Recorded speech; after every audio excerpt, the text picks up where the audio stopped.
"You're just a nobody, Rob. Some old soldier living off a pension."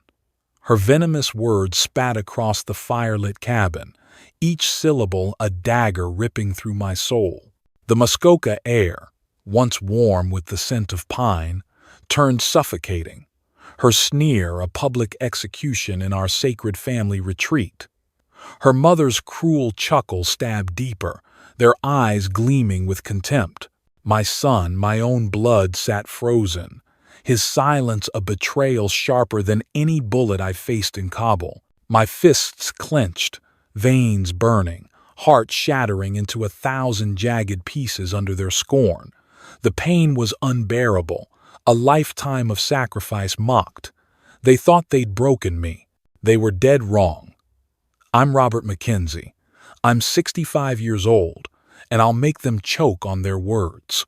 Before we continue, please subscribe to the channel and let us know in the comments where you're tuning in from, whether it's somewhere beautiful in Canada or anywhere else in this amazing world. The fire in the Muskoka cabin crackled, but its warmth couldn't touch the chill settling over me. Chloe Bennett's words, "You're just a nobody, Rob," still burned, her smug grin glinting under the glow of the antler chandelier. The oak table, carved with memories of summers with my late wife, Sarah, stretched between us like a battlefield. Margaret Fraser, Chloe's mother, leaned back, her pearl necklace catching the light as she smirked. "Oh, Chloe, don't be too hard," she said, her voice dripping with false pity. "Not everyone can keep up with the world. Some just fade into their little cabins." Her eyes, cold as the January ice on Lake Muskoka, sized me up like I was a relic from a forgotten war. I sat rigid, my calloused hands gripping the edge of my chair, the wood creaking under my 5-year-old frame.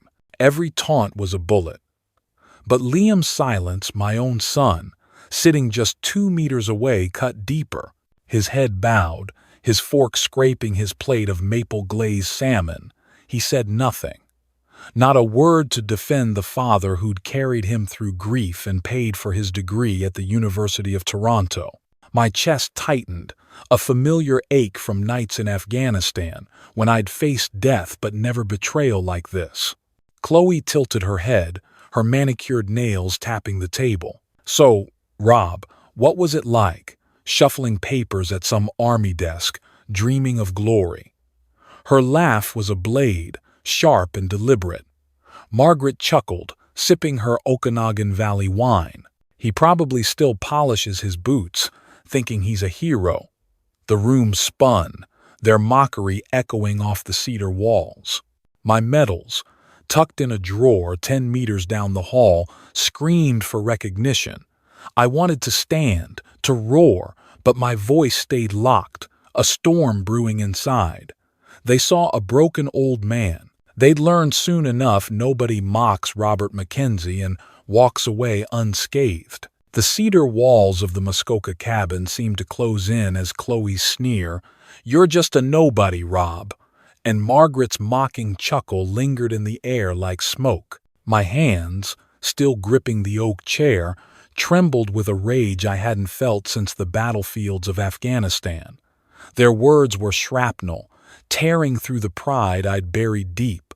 I stared at the fire, its flames dancing like memories I'd tried to forget. Liam's silence, his head bowed over his untouched salmon, was a wound no metal could heal. I needed to escape their scorn, to remind myself who I was before they reduced me to nothing. I pushed my chair back, the scrape echoing like a gunshot in the tense room. "Excuse me," I said, my voice low, steady, but my heart pounded like boots on desert sand. I walked down the narrow hallway, past the framed photo of Sarah, her smile frozen under the soft glow of a loon-shaped lamp. My steps slowed, and I touched the glass, her hazel eyes pulling me back. The cabin, 50 meters from Lake Muskoka's shore, was her dream, our sanctuary. Now it felt like a tomb for everything I'd given up. I reached my study, a small room smelling of pine and old leather, The door clicked shut, muffling Chloe's distant laugh. My eyes fell on a locked drawer, where my service medals lay hidden, their weight a reminder of a life I'd left behind. I sank into the chair, the leather creaking, and let the past flood in. It was 2003, Kabul, 40 degrees Celsius, the air thick with dust. I was 43, a captain in the Canadian Forces, leading a patrol through a market buzzing with voices and the clatter of carts. The radio crackled, "Ambush, 200 meters north." Bullets tore through the air, pinging off our Humvee. My men kids, barely 20, looked to me, eyes wide with fear. "Hold the line!" I barked, my voice steady despite the chaos. I grabbed Private LeBlanc, pulling him behind a wall as a rocket exploded 10 meters away, showering us with debris. "Stay low, kid," I said, my hand on his shoulder. "We're getting out." We did every single one of them because I planned every move like a chess game, my pulse steady even as my heart raced. Back at base, LeBlanc gripped my hand. "You saved us, Captain Mackenzie." I nodded, dust caking my face, but pride burned brighter than the Afghan sun. The memory shifted. It was 2008, Toronto, our small apartment on Bloor Street. Sarah's cough had worsened, her face pale against the hospital bed's white sheets. The doctors gave her 6 months. I'd been offered a promotion desk job, Ottawa, a chance to climb. "Take it, Rob," Sarah whispered, her hand frail in mine. "You've earned it." But her eyes, dimming yet warm, held me. "I'm not leaving you," I said, my throat tight. I turned down the offer, trading medals for late nights by her side, reading her stories of Algonquin Park under the hum of hospital machines. She smiled, weak but real. "You're my hero," she said. I'd have given anything to hear that again. Another flash, 2015, a pawn shop in Etobicoke. Liam was 22, accepted to the University of Toronto, but the bills piled up like snow in a Muskoka winter. Sarah was gone, her absence a hollow ache. My pension wasn't enough. I stood at the counter, my Distinguished Service Medal in my hand, its red and white ribbon faded. "How much?" I asked the clerk, my voice rough. He offered $2,000, barely a dent in Liam's tuition. "It's all I've got," he said, shrugging. I took it, the weight of that choice heavier than any rucksack I'd carried. Liam never knew. He walked across that graduation stage, his smile wide, while I sat in the back, my suit frayed, my hands empty but my heart full. Back in the study, I opened the drawer, my fingers brushing the cold metal of the remaining medals. Chloe's voice echoed, shuffling papers, dreaming of glory, and my jaw clenched. They didn't know the lives I'd saved, the nights I'd spent guarding my men's dreams in Kandahar. They didn't know I'd sold my pride to give Liam a future. Margaret's pity, "Some just fade," was a lie. I hadn't faded. I'd chosen love over glory. My eyes caught a worn journal, tucked beside the medals, its pages filled with names from my past comrades, contacts, people who knew the real Robert Mackenzie. James Harper's name stood out. A brother in arms now in Ottawa. My pulse quickened, a spark igniting. They thought they could bury me in their scorn. But I was a soldier, and soldiers don't break, they fight. I closed the journal, its leather warm in my hand, and stood. The fire in my chest wasn't just rage, it was purpose. Chloe and Margaret would learn who they'd mocked, and Liam would see the father he'd forgotten. The study door clicked shut, sealing me from Chloe's venomous sneer and Margaret's mocking chuckle, their voices still clawing at my mind. The Muskoka cabin's pine-scented air felt heavy, pressing against my chest as I stood alone, the journal of old comrades in my hand. My medals, hidden in the drawer, whispered of a past where I was Captain Mackenzie, not nobody, but the fire in my chest from the dining room was fading, replaced by a hollow ache. Liam's silence, his refusal to defend me, cut deeper than any ambush I'd faced in Afghanistan. I crossed to the window, the glass cold against my palm, and stared at the dark expanse of Lake Muskoka, its surface glinting 50 meters away under the moon's pale light. Sarah's dream, this cabin, was all we had left of her. And yet, it wasn't enough to hold my son. I turned to the desk, my eyes catching Liam's open laptop, its screen glowing in the dim room. I hadn't meant to snoop, but a notification blinked, an email left unread. My heart thudded as I leaned closer, the words searing into me like a brand. Chloe says the cabin's just dead weight. We sell it. We fund her startup. It's time to move on. Dad won't care. My breath caught, sharp and jagged, as if the air had turned to glass. Liam, my boy, was planning to sell Sarah's cabin, our home, her legacy to bankroll Chloe's schemes. The oak walls, carved with her love for this place, seemed to groan in protest. I stumbled to the couch, my knees weak, and clutched a faded photo of Sarah from the shelf, her smile radiant against the Algonquin pines we'd hiked together. "This is our forever, Rob," she'd said, her voice soft as the lake's lapping waves. I'd promised to keep it for Liam, for her memory, through every sacrifice, my medals, my career, my pride. My fingers trembled, the photo blurring as tears burned my eyes. "He's throwing it away," I whispered, my voice breaking in the quiet. The cabin, 200 square meters of love built with our savings, was more than wood and stone. It was Sarah's laughter during summer barbecues, her hand in mine as we watched loons glide across the lake. Liam was 10 when we built it, hammering nails beside me, his grin wide as the Ontario sky. Now, at 32, he was ready to erase it for Chloe, the woman who'd called me nothing. "Dad won't care," his email read. The words were a knife, twisting deeper than Chloe's taunts or Margaret's smirks. I'd given everything, nights in Kabul dodging bullets, years in Toronto, scraping by on a pension to give him a future. And he didn't care.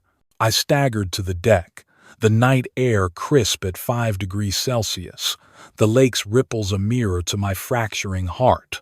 "Sarah, I failed you," I said, my voice raw, the photo pressed against my chest.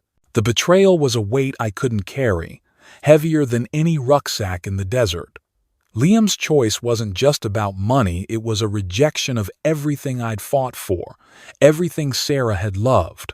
I sank to my knees, the cedar planks cold beneath me, and let the pain consume me. It was worse than Kandahar's chaos, worse than Sarah's final breath. My son, the boy I'd raised, was tearing down our past for a woman who saw me as dust. Chloe's voice echoed in my mind. "Some old soldier living off a pension." Margaret's laugh followed, cruel and sharp. They thought they could erase me, that Liam's betrayal had broken me. My hands clenched, the photo's frame biting into my palm, drawing a thin line of blood. The pain snapped something awake. No, I wasn't done. I'd faced death in Afghanistan, held Sarah through her final days, and carried Liam through grief. I wasn't nobody. I stood, the journal still in my pocket, its names a lifeline to the man I'd been. James Harper, Ellen Carter, they'd helped me fight. The lake shimmered, its calm a stark contrast to the storm inside me.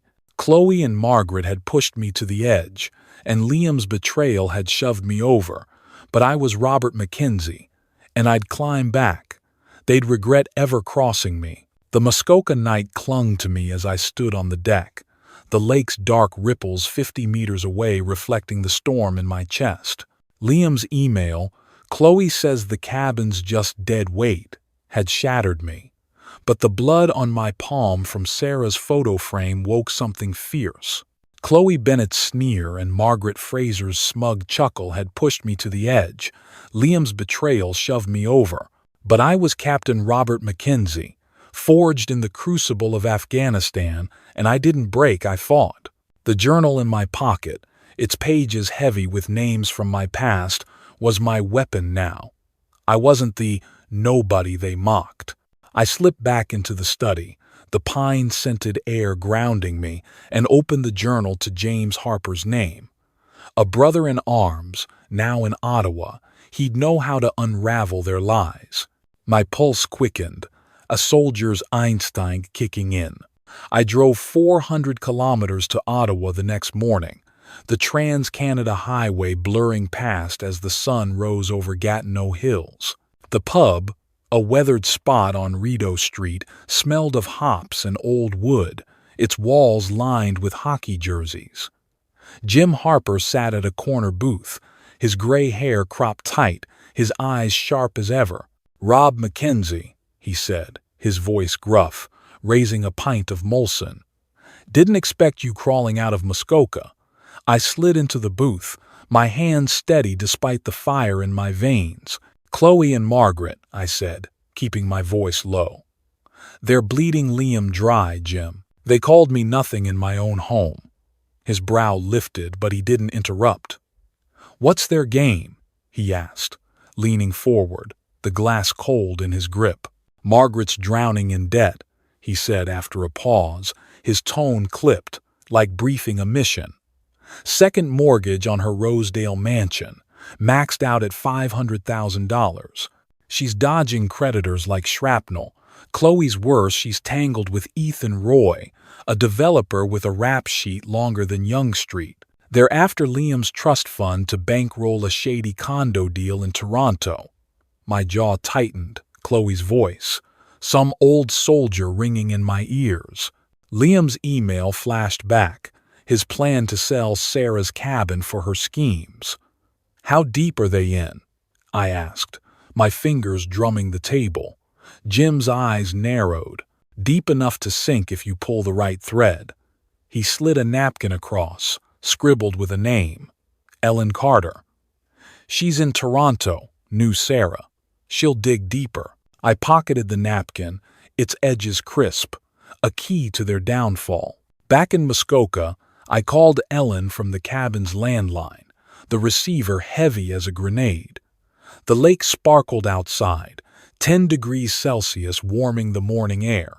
Ellen's voice was warm but sharp, like Sarah's when she smelled a lie. "Rob, I heard about the dinner," she said. "Chloe's playing Liam like a fiddle, and Margaret's egging her on." I gripped the phone, my knuckles white. "They're after his trust fund, Ellen. I need proof." She didn't hesitate.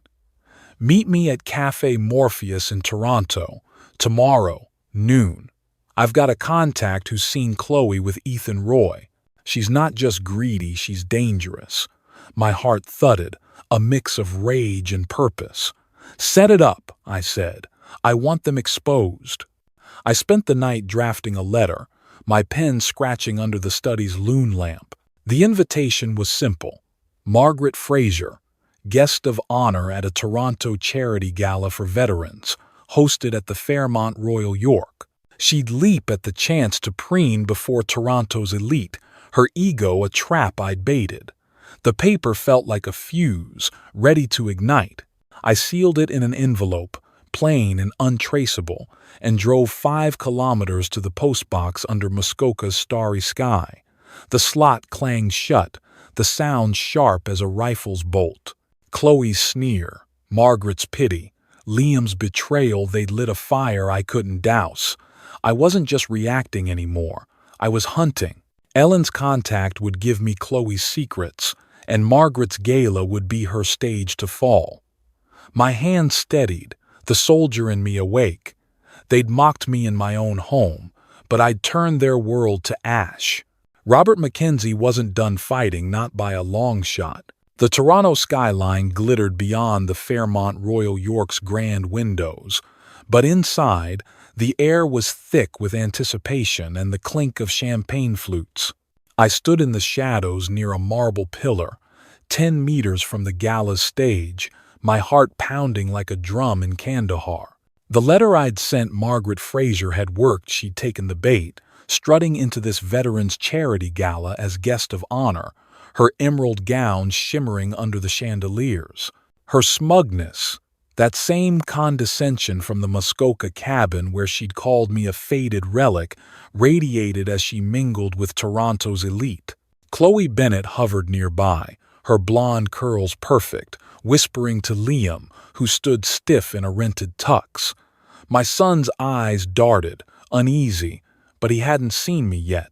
My journal, tucked in my jacket pocket, felt like a loaded rifle. Its names had led me here, to this moment of reckoning. Margaret ascended the stage, her heels clicking on polished wood, her smile as calculated as a Bay Street deal.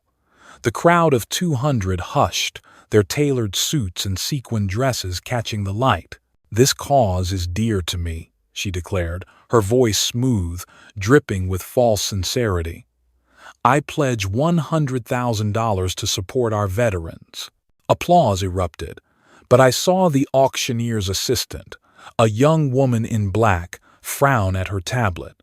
My pulse surged, a soldier's instinct sensing the kill.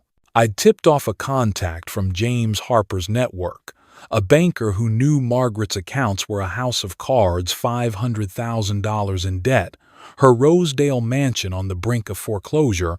She couldn't pay a dime. The auctioneer, a gray-haired man with a clipped voice, stepped forward, his smile tight.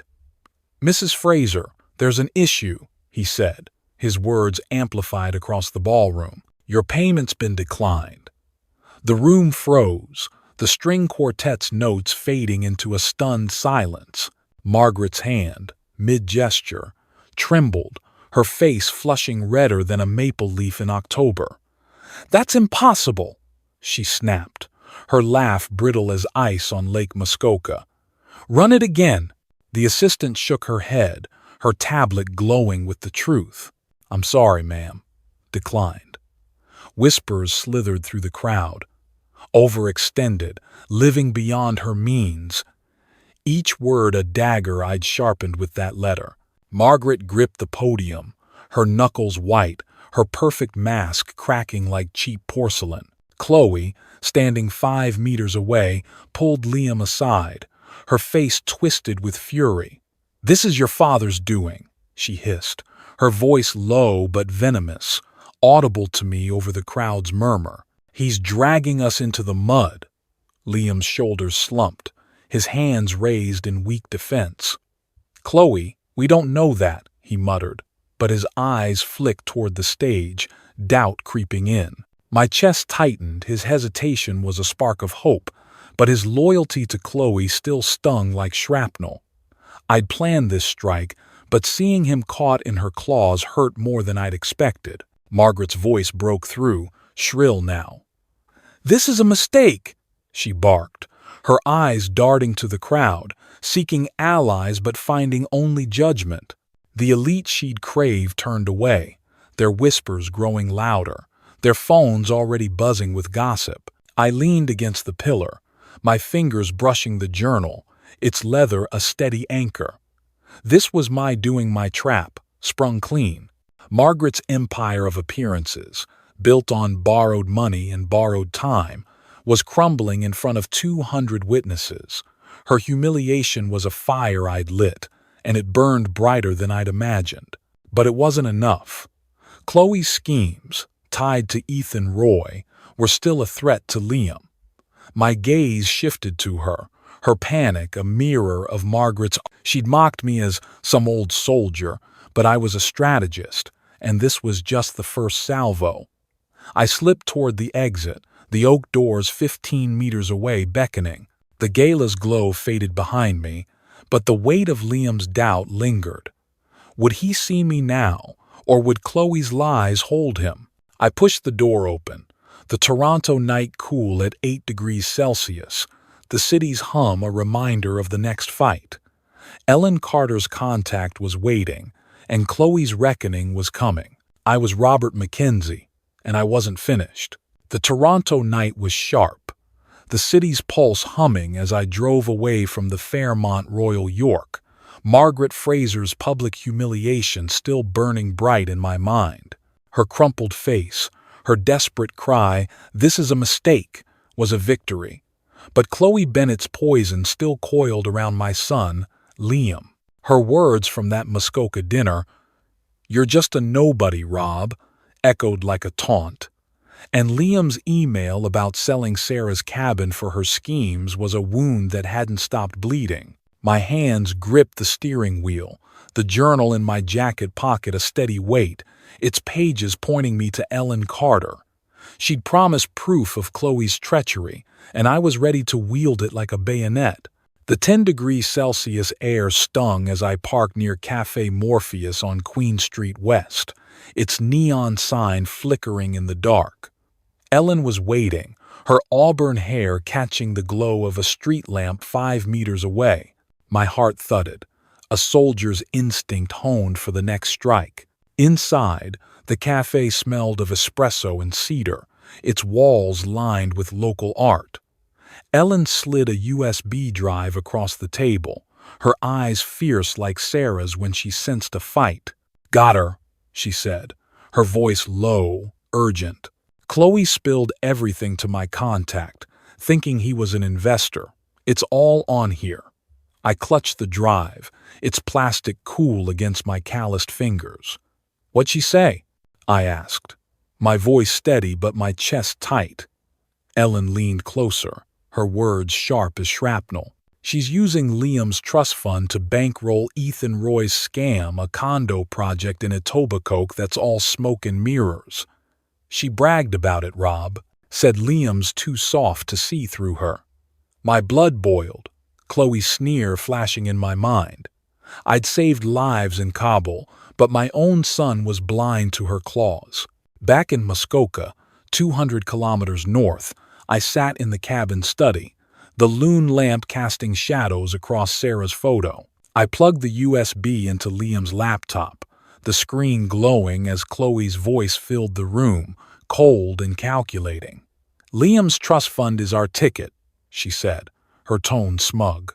"Ethan's got the permits faked. We'll cash out before anyone notices." My jaw clenched, the betrayal a fresh cut. She'd mocked me in this very cabin, and now she was stealing Liam's future Sarah's legacy for a con. I burned a copy of the recording, slipped it into a plain envelope, and drove 5 kilometers to the postbox under a starlit sky. The slot clanged shut, the sound final, like a rifle's bolt locking into place. I'd addressed it to Liam's office in Toronto. No signature, no trace. He'd hear her truth, unfiltered. 2 days later, I watched from a park bench across from Liam's office on Bay Street, 300 meters from Toronto's financial heart. The USB had reached him that morning, delivered by courier. My phone buzzed Ellen. "He's listening now," she texted. My heart raced, a mix of dread and hope. Would he believe it, or cling to Chloe's lies? Inside, through a glass window, I saw Liam at his desk, earbuds in, his face pale as the audio played. His hands gripped the edge of his chair, knuckles white, just as mine had at that dinner. Chloe burst in, her heels clicking, her voice shrill. "Liam, it's not what you think," she cried, her hands flailing. "Someone's framing me." Liam ripped out the earbuds, his eyes blazing. "You used me," he said, his voice low, shaking. "You used my dad's sacrifices for this." He stood, towering over her, and pointed to the door. "Get out." Chloe's face crumpled, her charm dissolving like snow in a Muskoka spring. She stormed out, her BMW screeching from the lot 10 meters away. I exhaled, my breath fogging in the 7-degree air, a weight lifting but not gone. Liam's rejection of Chloe was a victory, sharper than Margaret's fall at the gala. I'd outmaneuvered her, just as I'd planned patrols in Afghanistan. But my son's pain, visible in his slumped shoulders, twisted my gut. Had I pushed him too far? Would he see my hand in this and turn away? I stood, the journal still in my pocket, its names a reminder of the soldier I was. Chloe was down, her schemes in tatters, but Liam's heart was the real battlefield. I wasn't done fighting. Robert Mackenzie never surrendered, not then, not now. The Toronto air was crisp at 6 degrees Celsius as I drove back to Muskoka, the city's lights fading in my rearview mirror. Chloe's voice on that USB, confessing her scheme with Ethan Roy, had shattered her hold on Liam, just as Margaret's humiliation at the Fairmont Royal York had crumbled her facade. My journal, still in my jacket pocket, felt lighter now. Its names James Harper, Ellen Carter, keys to a victory I'd fought for in the shadows. But Liam's pain, his pale face as he confronted Chloe on Bay Street, gnawed at me. Had I won the battle but lost my son? The 200-kilometer drive to the cabin stretched long, the Trans-Canada Highway winding through forests of pine and maple. Sarah's photo, tucked beside me, was a quiet anchor, her smile urging me home. I pulled into the gravel driveway, the cabin's cedar walls glowing under the moonlight, 50 meters from Lake Muskoka's shore. The door creaked open, and there was Liam, standing in the living room, his silhouette framed by the fire's glow. The oak table, where Chloe had sneered and Margaret had mocked, stood silent now, a witness to our fractured past. Liam's eyes, red-rimmed, met mine, and for the first time since he was a boy, I saw my son, not the man who'd betrayed me. "Dad," he said, his voice breaking like ice on the lake. "I was wrong, Chloe. Margaret, they fed me lies, and I swallowed them. You gave up everything for me, and I didn't see it." His hands clenched, trembling. "I'm sorry." My throat tightened, the ache of years melting under his words. I stepped closer, the cedar floor creaking under my boots. "Liam, I fought for you," I said, my voice rough but steady. "In Afghanistan, in Toronto, in this cabin. I just wanted you to know who I am." He nodded, his eyes bright with unshed tears. "I see you now, Dad," he said, his voice stronger. "The medals, the sacrifices, you're a hero, my hero." He reached out, his hand gripping mine, strong and sure, like when we'd built this cabin together, hammering nails under Sarah's watchful smile. The rift between us closed, each word a stitch in a wound I'd carried too long. Outside, the lake shimmered, its ripples catching the stars.